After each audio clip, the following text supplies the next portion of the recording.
अंधियारे जीवन में यदि प्रकाश आ जाए तो कितना बेहतर होगा।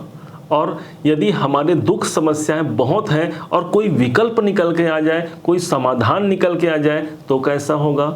इसी बात को समझने के लिए, इसी बात को जानने के लिए आप और हम यहाँ पर एकत्रित हुए हैं।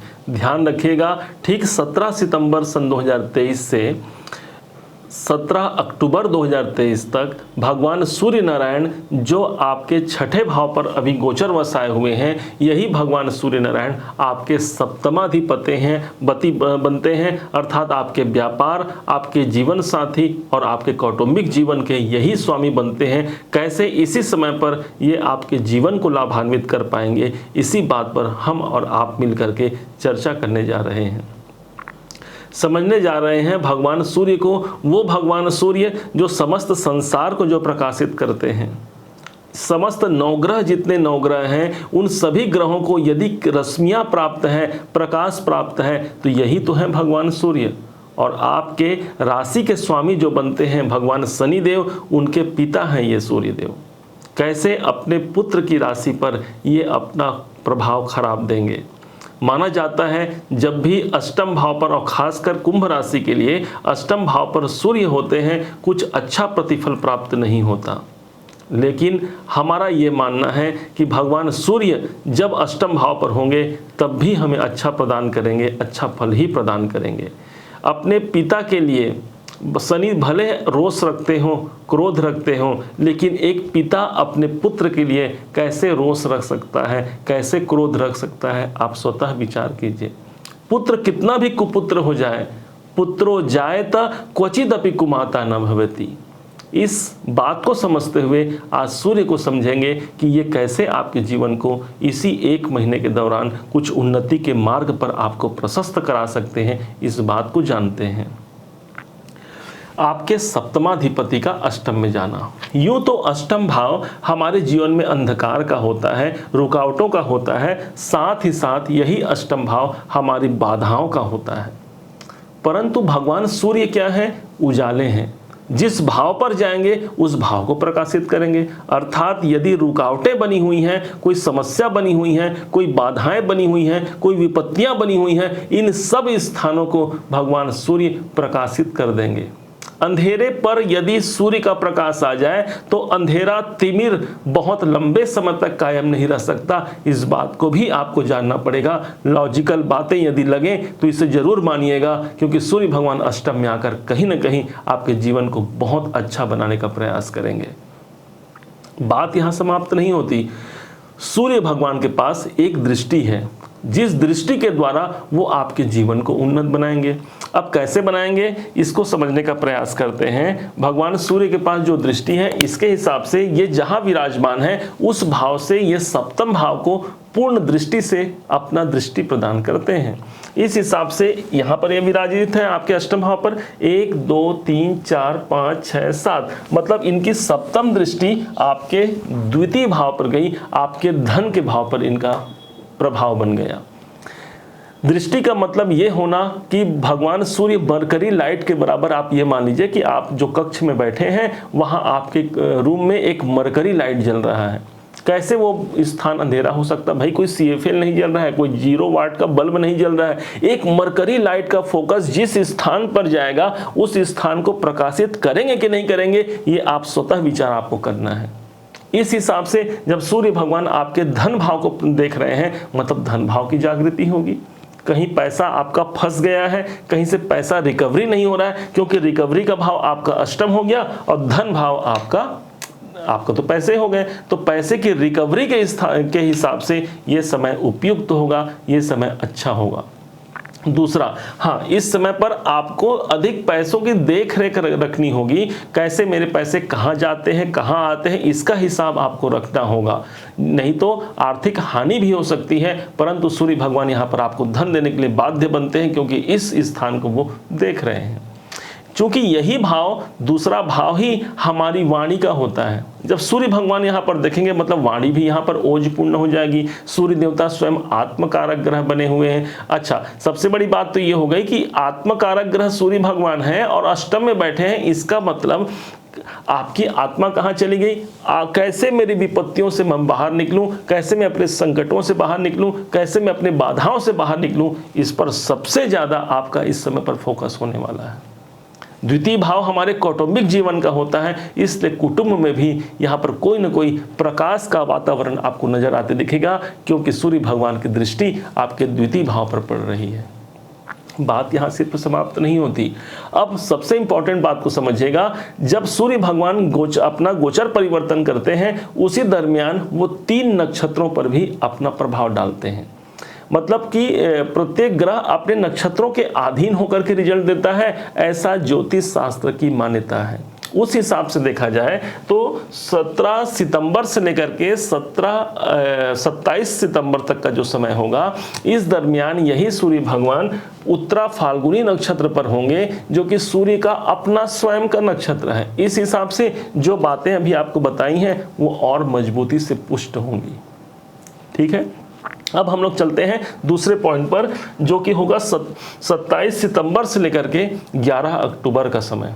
इस दरमियान यही सूर्य भगवान हस्त नक्षत्र पर होंगे, जो कि चंद्रमा का नक्षत्र माना गया है। चंद्रमा के नक्षत्र पर जब भगवान होंगे तो कौन से स्थान पर, चंद्रमा का घर कौन सा हो गया, तो भाई आपके 6ठे भाव के स्वामी बनते हैं चंद्रमा। इसका साफ साफ मतलब हो गया कोई ना कोई रुकावट, बाधाएं, तकलीफ, तनाव, यदि रोग ऋण शत्रु हमारे जीवन पर है तो उसके कहीं ना कहीं समाप्ति का एक दौर आपको देखने को मिल सकता है। अब बात यहाँ से समाप्त नहीं होती। जैसे ही 11 अक्टूबर से 21 अक्टूबर का समय आएगा, इस दरमियान में यही चित्रा नक्षत्र पर होंगे। चित्रा नक्षत्र मंगल का स्वामित्व वाला नक्षत्र है, और मंगल देवता आपके जीवन में तृतीयेश हो गए और साथ ही साथ आपके 10वें हो गए। लीजिए, अब आपके तो कैरियर के मालिक ही मंगल देवता हो गए हैं। इसका साफ मतलब ये हो गया कि सूर्य भगवान अष्टम भाव पर हैं और प्रभाव दे रहे हैं आपके कैरियर भाव पर। कहीं थोड़ा सा दिख सकता है कि कैरियर में मेरे बाधाएं चल रही हैं या कुछ रुकावटों का सामना हमें करना पड़ सकता है, लेकिन चूंकि अष्टम भाव हमारा परिवर्तन है, कैरियर में आप परिवर्तन करना चाहें इससे बेहतर नहीं हो सकता। यदि आप एक रिसर्चर हैं, यदि आप एक लेखक लेखिका हैं, दोनों ही कंडीशन में आपको यहाँ पर सफलता मिलने का एक सोर्स बनेगा। अष्टम भाव हमारे रिसर्च का होता है। कैसे भगवान सूर्य यहाँ पर होकर के आपके जीवन को खराब करेंगे, आप स्वतः विचार कीजिए। अब इन्हीं सूर्य भगवान से हम कृपा प्राप्ति कैसे कर पाएं, कौन से ऐसे साधन हैं, कौन से ऐसे उपाय हैं जिसके द्वारा इसी गोचर काल में हमारा बहुत कुछ हमें प्राप्त हो जाए। इसके लिए ध्यान दीजिएगा, भगवान सूर्य एक ऐसे देवता बनते हैं जो कि साक्षात नारायण का स्वरूप माने जाते हैं भगवान सूर्य। इसीलिए आपने देखा सभी ग्रहों को ग्रह कहा गया, भगवान सूर्य को नारायण कहा जाता है। हम क्या बोलते हैं, सूर्य नारायण की जय। एक यही भगवान है जिनके साथ नारायण जुड़ता है, मतलब भगवान नारायण का, भगवान श्री कृष्ण का एक सानिध्य प्राप्त हो गया भगवान सूर्य को। अब जब इस सूर्य को आपको मजबूत रखना है, क्योंकि ये हमेशा के लिए आपके व्यापार भाव के मालिक बनते हैं, 10म भाव से 10म भाव होने के कारण आपके कैरियर भाव के भी मालिक बनते हैं। इस हिसाब से ये सदैव जब जब इनकी स्थिति अच्छी होगी, जब जब आप अपने पिता का सहयोग लेंगे, साक्षात आपके घर में आपके पिताजी जो हैं वो सूर्य भगवान हैं, उनसे संबंध अच्छा बनाइए भाई।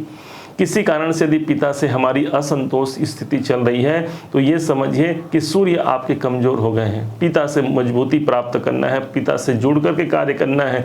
हो सकता है जो बड़े होते हैं वो कुछ न कुछ अपना अनुशासन दिखाते हैं, सूर्य क्या है, अनुशासन के ग्रह होते हैं ना। तो यदि हमें अपना कैरियर अच्छा बनाना है तो हमें सुन करके भी अपने कार्य को आगे चला करके भी हम इस सूर्य के लाभ को ले सकते हैं। सूर्य का सीधा संबंध होता है प्रातः काल का समय। सुबह जल्दी उठने का अभ्यास आपके जीवन में आपके कैरियर को बहुत अच्छा बना सकता है, आपके दाम्पत्य जीवन को बहुत अच्छा बना सकता है, क्योंकि 7म भाव हमारे दाम्पत्य स्थान को ही प्रदर्शित करता है। तो दाम्पत्य जीवन को भी अच्छा बनाने के लिए, विवाह संबंधी कोई बाधाएं हैं उसको भी यहाँ पर ठीक करने के लिए भगवान सूर्य आपके लिए सदैव जिम्मेदार होंगे। इस बात को ध्यान दीजिएगा। जब जब ये सूर्य कमजोर होंगे, हमारा कैरियर, हमारा दाम्पत्य, विवाहिक जीवन, ये सब हमारे अनुकूलता की ओर नहीं होंगे। इसलिए जिनके सूर्य मजबूत है, आपने देखा होगा, आप ही के राशि के लोग हैं, कुंभ राशि के लोग हैं, जिसने सूर्य को समझा, सूर्य को जाना और बहुत अच्छा लाभ उन्होंने प्राप्त किया। दूसरा उपाय सूर्य के सबसे अच्छे उपाय के रूप में सुबह उठना हमने बताया, पिता का सम्मान करना बताया। तीसरा, उठ करके भगवान सूर्य को जल अर्घ देना मत भूलिए। एक हमारे सनातनी में ये सबसे एक अच्छा सुयोग्य एक समय होता है प्रातः काल का समय। हमारे लिए माना जाता है ब्रह्म मुहूर्त। वास्तव में इसे ब्रह्म मुहूर्त नहीं कहा जाता, वास्तव में ये कोई सामान्य मुहूर्त समय नहीं होता। ये ब्रह्म मुहूर्त का मतलब ही हो गया ये श्रेष्ठ मुहूर्त होता है। जितने भी सक्सेसफुल इंसान देखिए जो अपने जीवन में कुछ बहुत बड़ा अचीव कर पाए हैं, वो सब के सब सुबह उठने का प्रयास करते हैं और सुबह उठते ही उठते हैं। सुबह उठने का मतलब ये हो गया कि आपका साक्षात्कार साक्षात भगवान सूर्य नारायण से हो गया और उनकी कृपा, उनकी जागृति हमारे जीवन में इतना अहम रखते हैं, क्योंकि पद प्रतिष्ठा ये सब के कारक हमारे सूर्य देवता बनते हैं। सम्मान की यदि प्राप्ति चाहिए, भगवान सूर्य इसके कारक बनते हैं। हमारे हड्डियों में यदि प्रॉब्लम है, परेशानी है, इसके कारक सूर्य बनते हैं। तो एकमात्र सूर्य के द्वारा, अच्छा शासन से संबंधित कोई कार्य हमारे बनने वाले हैं तो उसके कारक भी सूर्य भगवान बनते हैं। तो इतने इंपॉर्टेंट और हमारे जीवन में तो भाई सबसे ज्यादा महत्व रखते हैं। इनका गोचर एक बार में, एक साल में एक बार मात्र होता है। एक राशि में एक महीना रहते हैं, इस हिसाब से ये 12 घर बने हुए हैं। एक एक घरों को ये पार करते जाते हैं और मतलब एक साल बाद आपके अष्टम भाव पर आए हैं, आपके परिवर्तन भाव पर आए हैं। आपको ये जानना है, आपको ये समझना है, परिवर्तन जरूर हो करके रहेगा। ये मान करके, ये जान करके भगवान सूर्य की आराधना कीजिए, पिता का सम्मान कीजिए और लग जाइए अपने कार्य में, लग जाइए अपने उस महत्वपूर्ण उपाय की ओर जो आपने कभी जाना है, आपने कभी सीखा है।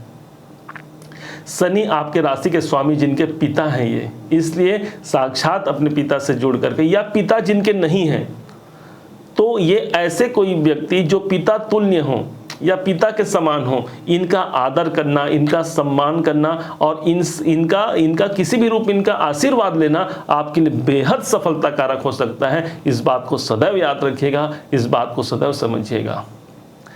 उम्मीद है आप सबने इसे समझा होगा, आप सबने इसे जाना होगा। यदि आपने इसे समझा है, जाना है, मेरे समझाने का प्रयास यदि आपको सार्थक लगा हो, मेरे समझाने का तरीका यदि आपको सार्थक लगा हो, तो अपना प्यार भरा लाइक और कमेंट करना कभी मत भूलिएगा। आपके एक लाइक और कमेंट से बहुत मोटिवेशन मिलता है हमें कि हाँ, हमने अच्छा कार्य किया है और आपने उसे सराहा है। और यदि अभी तक आपने चैनल को सब्सक्राइब नहीं किया है, सब्सक्राइब भी कीजिएगा। पुनः एक बार फिर आप सभी का दिवस बहुत मंगलमय हो, इन्हीं शुभकामनाओं के साथ। जय सूर्यदेव।